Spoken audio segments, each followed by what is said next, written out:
वाले हैं और वक्त है 6 के सिक्सर का। इस बुलेटिन में हम आपको बिहार की सबसे महत्वपूर्ण खबरें दिखाएंगे, देश और विदेश की खबरों से भी आपको रूबरू कराएंगे, साथ ही लॉ एंड ऑर्डर की खबरों की भी आपको जानकारी देंगे। तो वहीं कारोबार और बाजार का भाव भी आपको बताएंगे, खेल से जुड़ी हुई जानकारी भी आपको देंगे और मनोरंजन की खबरों से भी आपका मनोरंजन करेंगे। तो चलिए बुलेटिन की शुरुआत करते हैं बिहार की सबसे बड़ी खबरों से।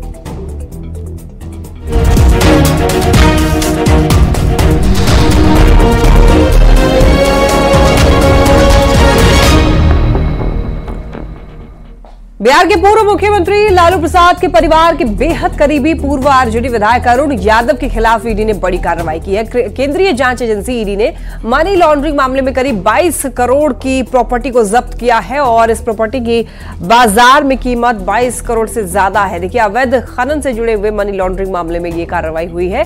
इधर अरुण यादव ने दावा किया है कि उनकी संपत्ति जब्त करने को लेकर के जो खबर चलाई जा रही है वो बिल्कुल गलत है। उन्होंने सभी चैनलों से अनुरोध किया है कि हकीकत को जानने के बाद ही खबर चलाएं। कोनो ऐसा जानकारी नहीं है कि कोनो बात बा ना कुछ बात बा ना हमरा कोनो के पूछलता ना बुलावेला ना कोनो बात बा। तो ये चलाओ तो लोकेशन कहाँ से हम देखनी है टीवी में, तो लड़का लोग देखलक। हम तो अभी दुर्गा पूजा के पाठ पर हमने के पूजा में बाझल बन जा है का हमारे जे घर बा। अभी हम ईसानी से एगो हार्डवेयर के दुकान रहे, हम उद्घाटन के क्या होता नहीं और कोनो हमने के न जानकारी बा। बेगूसराय में एक शिक्षक का कारनामा सामने आया है। बेगूसराय जिले के बछवाड़ा प्रखंड के कदराबाद हरिपुर के एक शिक्षक ने हनुमान जी की अस्तित्व पर ही सवाल खड़ा किया है। शिक्षक जियाउद्दीन का कहना है कि हनुमान जी शुरू से ही नमाज पढ़ते थे और वो जाति के मुसलमान थे।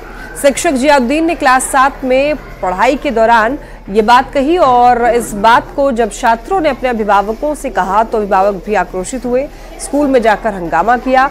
इसके बाद शिक्षक ने माफी मांगी। बेगूसराय के सांसद गिरिराज सिंह ने शिक्षक पर कार्रवाई की मांग की है। तब क्या कल ग्रामर पढ़ाया था, बोले क्या हनुमान जी मुस्लिम है, राम जी ने उर्दू पढ़ाया था, हनुमान जी को उर्दू पढ़ाया था। अच्छा, कौन और बोले हनुमान जी कौन मास्टर साहब पढ़ाते हैं? जादीन सर। जादीन सर क्या बताए थे कल? सर जादीन सर बोले थे क्या कि हनुमान मुसलमान है और हनुमान पहली बार नमाज पढ़े थे, राम जी ने हनुमान को नमाज पढ़ाया था। मैं हाइपर लगा, फिर बोले क्या तुम लोग जानते हो हनुमान जी हिंदू धर्म के वैसे एक पहले हैं जिन्होंने पहली बार नमाज पढ़ा था, उनको राम जी ने नमाज पढ़वाया था। पढ़ाते हैं वो? Sir grammar. कल क्या बोले थे वो? बोलो ना सर। बोले थे कि हनुमान जी ना मुसलमान, हनुमान जी मुसलमान हैं। बोले आप लोगों ने पूछा कि कहाँ लिखा हुआ है ऐसा हनुमान जी मुसलमान है? सर कब जो पढ़ा रहे थे उसमें आया था सर, यही बारे में बात नहीं। यही जानकारी मिला था कि 7 वर्ग की छात्र को यही पढ़ाया गया था कि हनुमान जी मुस्लिम के वंशज हैं। हनुमान जी और राम जी को मुस्लिमों ने नमाज पढ़ने के लिए सिखाया गया था। यही सब हमको जानकारी। किसने बताया आपको? हम लोग को बच्चे लोग ने बताया, इसलिए हम लोग स्कूल पढ़ाए। हनुमान जी के बारे में और राम भगवान के बारे में, नमाज के बारे में कुछ ऐसा कुछ जानकारी मिली है कि सर के द्वारा ये कुछ बोला गया। तो फिर समाज के लोग आए, मुखिया जी सरपंच जी आए, उनके सामने सर को बुलाया गया, वो माफ़ी मांगे, स्वीकार किए और हम लोग भी सर को समझाएं।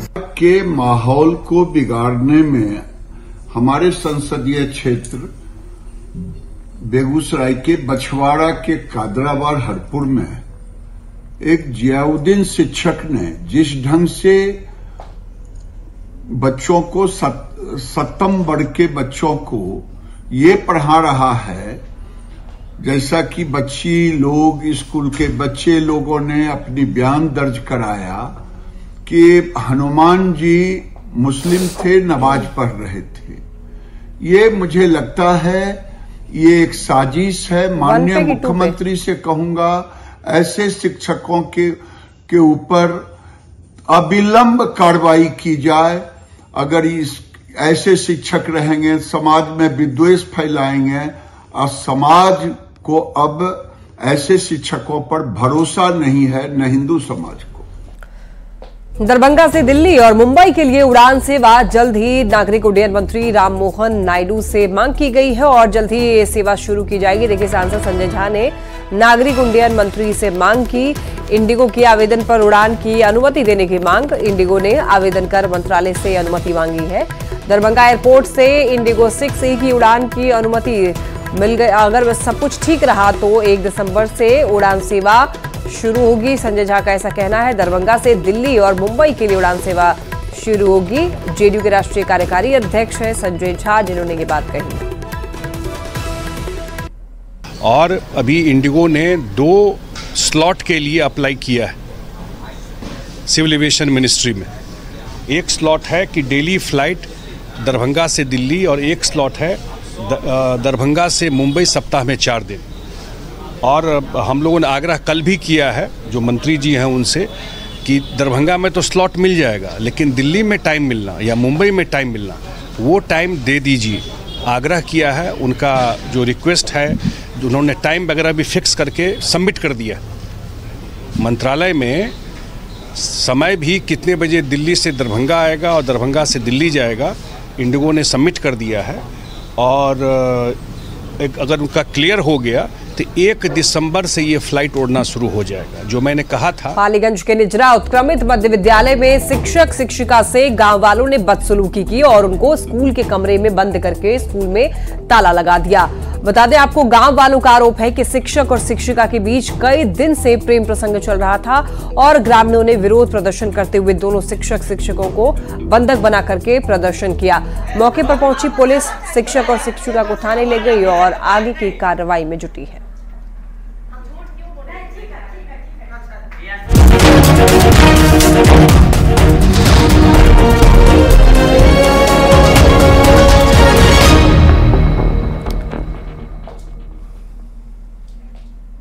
चलिए अब बात क्राइम की खबरों की करेंगे। बड़ी खबर मुजफ्फरपुर से, जहां पर बोचहां थाना क्षेत्र में एक युवक की पिटाई का मामला सामने आया है। जहां पर मजदूरी का पैसे मांगने के लिए गए युवक को दबंगों ने जमकर पीटा, युवक को अधमरा कर दिया और इतना ही नहीं, उसके चेहरे पर थूका भी। साथ में मौजूद एक दबंग ने पेशाब भी की।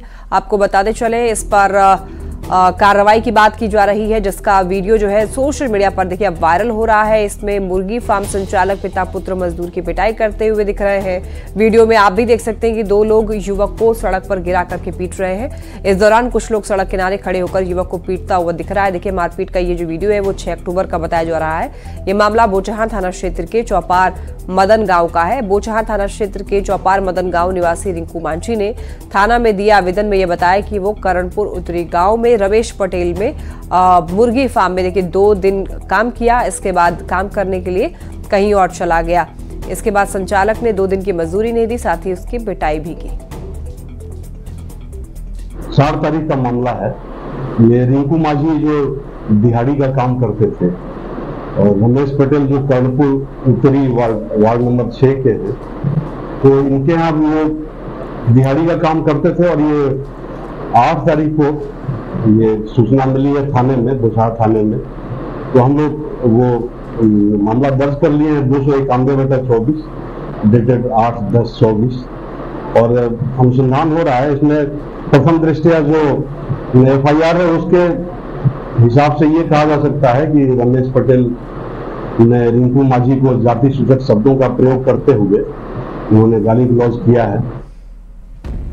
तो इस घटना को देखते हुए सवाल उठता है कि क्या मजदूरी के पैसे मांगना गुनाह है। सवाल ये भी उठता है कि क्या दबंग कानून से ऊपर है। रमेश पटेल को कानून हाथ में लेने का हक किसने दिया, ये सवाल उठ रहे हैं इस घटना को देखकर।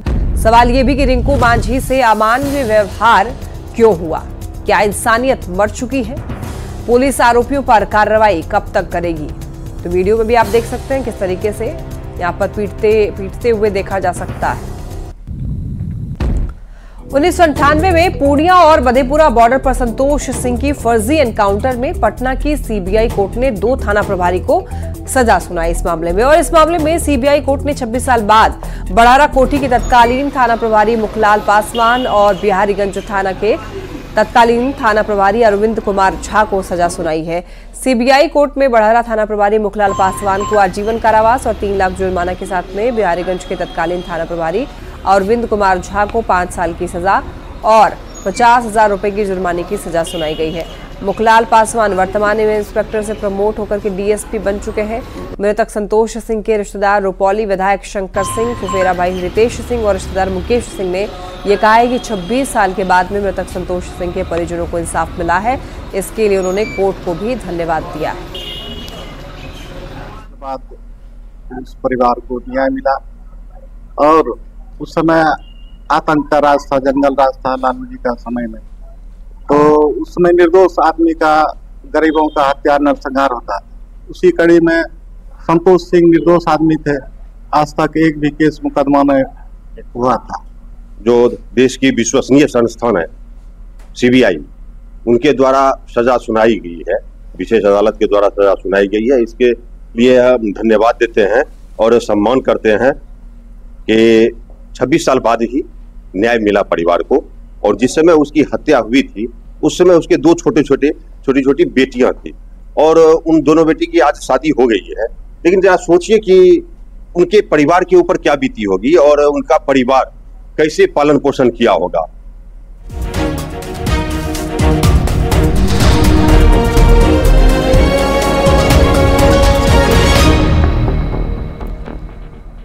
और अब बात देश विदेश की करते हैं तो देखिए आपको सीधा देश की राजधानी दिल्ली लेकर चलते हैं। प्रधानमंत्री नरेंद्र मोदी ने महाराष्ट्र को 7600 करोड़ रुपए की सौगात दी है।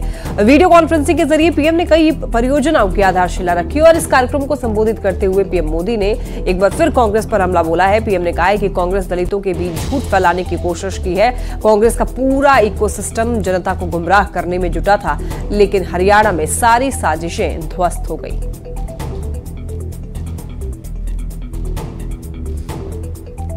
कांग्रेस का पूरा इकोसिस्टम, अर्बन नक्सल का पूरा गिरोह जनता को गुमराह करने में जुटा था, लेकिन कांग्रेस की सारी साजिशें ध्वस्त हो गई। उन्होंने दलितों के बीच झूठ फैलाने की कोशिश की, लेकिन दलित समाज ने इनके खतरनाक इरादों को भांप लिया। दलितों को एहसास हो गया कि कांग्रेस उनका आरक्षण छीनकर अपने वोट बैंक को बांटना चाहती है। आज हरियाणा के दलित वर्ग ने बीजेपी को रिकॉर्ड समर्थन दिया है। हरियाणा के ओबीसी बीजेपी के विकास कार्यों को देखकर उसके साथ है। दिल्ली से अब आपको सीधा 4095 किलोमीटर दूर यानी कि इजराइल लेकर के चलते हैं और बात मिडिल ईस्ट में हो रहे युद्ध की करते हैं। तो एक बार फिर से देखिए, हिजबुल्लाह ने इजराइल के शहर हाइफा पर रॉकेट बरसाना शुरू कर दिया है। पूरा हाइफा शहर सायरन की आवाज से गूंज रहा है। और देखिए, हालांकि इजराइल के, आपको बता दें, आयरन डोम ने सभी रॉकेटों को नाकाम कर दिया है। इजराइल के शहर हाइफा से देखिए हमारी super exclusive ground report. Israel और लेबनान के बेहद करीब हूँ और आप देखिए वहाँ पर इस वक्त आपको साफ दिखाई दे रहा है मिसाइल अटैक हुआ है। ये देखिए मिसाइल अटैक ऊपर जाकर के आप देखिए साफ मिसाइल अटैक हुआ है। धमाके की आवाज सुनी जा सकती है और सायरन यहाँ पर लगातार बज रहे हैं।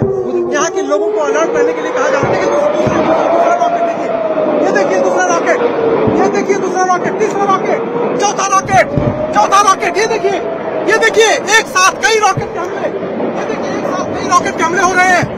लेबनान की तरफ से, हिजबुल्लाह की तरफ से देखिए एक प्रोजेक्टाइल बाहर निकल रहे हैं और लगातार देखिए ये रिहायशी इलाकों में धमाके हो रहे हैं। इस वक्त देखिए तस्वीरों में, देखिए ये देखिए तस्वीरों में लगातार धमाके हो रहे हैं। कई सारे इस वक्त हमला हो गया। कई सारे देखिए प्रोजेक्टाइल यहाँ पर आपको दिखाई दे रहे हैं। हम लोगों को भी यहाँ कहीं छुपना पड़ेगा। देखिए एक साथ कई सारे रॉकेट हिजबुल्लाह ने यहाँ पर दागे हैं। मैं और मेरे कैमरामैन राकेश ने भी देखिए ऊपर की तरफ देखिए, धुएं देखिए, धुआं देखिए और धुएं का गुबार देखिए। लगातार अटैक हो रहा है यहाँ पर। और न्यूज 18 इंडिया की टीम यहाँ पर ग्राउंड जीरो पर, न्यूज 18 इंडिया की टीम ग्राउंड जीरो पर यहाँ पर है और हम एक सामने दीवार है उसके शेल्टर ले रहे हैं। कहीं कोई भी रॉकेट यहाँ पर ना आ जाए। फिलहाल सायरन अभी भी बज रहा है निकी जी, सायरन अभी भी बज रहा है। देखिए जैसे ही हिजबुल्लाह की तरफ से उधर से कोई रॉकेट फायर होता है तुरंत सायरन बजने लगता है। हम इस कवरेज के दौरान थे यहाँ पर और तुरंत यहाँ पर देखिए कई रॉकेट उधर से दागे गए और उसके बाद फिलहाल इस समय कोई रॉकेट मुझे नहीं दिख रहा है, लेकिन कई रॉकेट एक साथ हिजबुल्लाह की तरफ से इस रिहायशी इलाके में आए और यहाँ पर कुछ तो हवा में ही आप देख रहे हैं जो धुएं का गुबार है।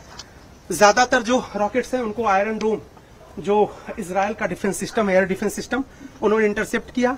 सायरन बजाया, लोग अपने घरों में शेल्टर में गए और हवा में ही उनको मार गिराया, यानी उनको नष्ट कर दिया।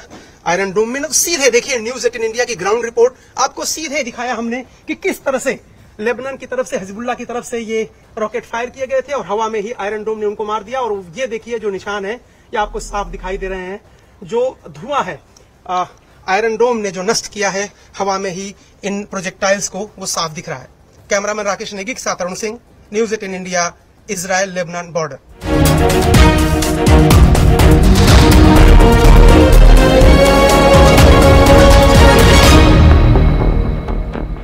और बात अब बाजार की भाव की करेंगे। बीते 3 महीनों में दाल की कीमतें करीब 10% तक सस्ती हो गई है। फेस्टिव सीजन में दाल की महंगाई घटने से आम लोगों को काफी राहत मिली है। कंज्यूमर अफेयर्स डिपार्टमेंट की सेक्रेटरी निधि खरे ने कहा कि पिछले साल के मुकाबले इस साल खरीफ दालों की बुआई 7% ज्यादा हुई थी और फसल की कंडीशन भी काफी अच्छी है। वहीं अब रबी की बुआई की तैयारी चल रही है। खरे का कहना है कि कृषि विभाग दल उत्पादन वाले राज्यों पर फोकस कर रहा है ताकि दालों में आत्मनिर्भरता हासिल की जा सके।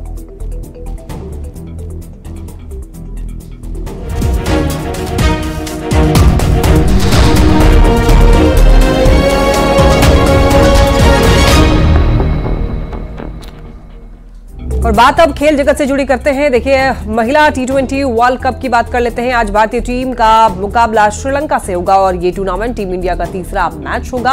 अब तक खेले जा चुके 2 मैचों में टीम इंडिया ने 1 मैच जीता है और 1 गंवा दिया है। तो ऐसे में टीम के लिए श्रीलंका के खिलाफ खेले जाने वाला टूर्नामेंट का तीसरा मैच बहुत अहम होगा।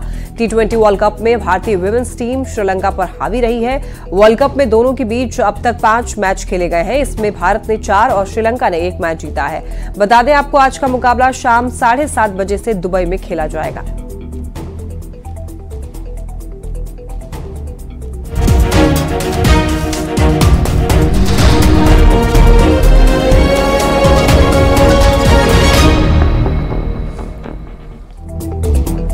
आइए बात कर लेते हैं मनोरंजन जगत की। तो देखिए बॉलीवुड से खबर है कि बॉलीवुड में संजय दत्त एक ऐसे अभिनेता हैं जो हमेशा सुर्खियों में बने रहते हैं और उनकी फैन फॉलोइंग भी जबरदस्त है। दरअसल संजय दत्त का एक वीडियो सोशल मीडिया पर वायरल हो रहा है जिसमें वो फेरे लेते हुए दिख रहे हैं। वीडियो में देखा जा सकता है कि वो अपने घर की बालकनी वाले हिस्से में हवन कुंड के इर्द गिर्द फेरे लेते हुए दिख रहे हैं। अब इस वीडियो की पूरी कहानी आपको बताते हैं। कुछ रिपोर्ट्स के मुताबिक संजय दत्त के घर में पिछले कुछ समय से रेनोवेशन का काम चल रहा था जो हाल ही में पूरा हुआ। घर का काम पूरा होने पर और नवरात्रि का शुभ पर्व होने पर भी संजय दत्त ने अपने घर में पूजा आयोजन किया। और इसी के साथ इस बुलेटिन में इतना ही। तमाम खबरों के लिए आप देखते रहिए न्यूज़ 18।